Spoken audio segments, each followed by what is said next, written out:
কিয়ামতের দিন আল্লাহ তাআলা তার বান্দাদেরকে 5টি প্রশ্নের উত্তর দেওয়া পর্যন্ত এক কদমও এদিক সেদিক নড়তে দিবেন না। 5টি প্রশ্ন হচ্ছে, 1 নাম্বার, যে বান্দা তুমি তোমার জীবন কোন পথে কাটিয়েছ। 2য় নাম্বার হচ্ছে, তুমি তোমার যৌবনকাল কিভাবে অতিবাহিত করেছ।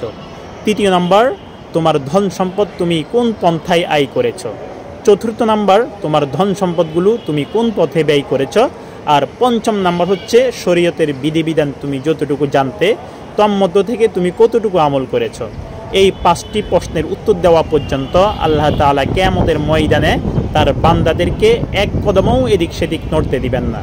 আল্লাহ রাসূল সাল্লাল্লাহু আলাইহি সাল্লাম বলেন, কিয়ামতের ময়দান এত ভয়াবহ এবং এত যন্ত্রণাদায়ক হবে যে বান্দার মাত্র 1 বিঘাত মাথার উপরে সূর্য অবস্থান করবে, আর জমিন অর্থাৎ কিয়ামতের ময়দান হবে তামা দ্বারা সৃষ্টি।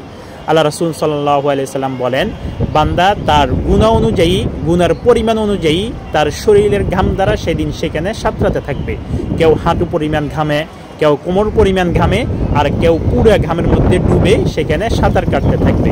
আল্লাহ রাসূল সাল্লাল্লাহু আলাইহি সাল্লাম বলেন, যারা ঈমানদার তারা আল্লাহ তাআলার আরশের নিচে ছায়া পাবে।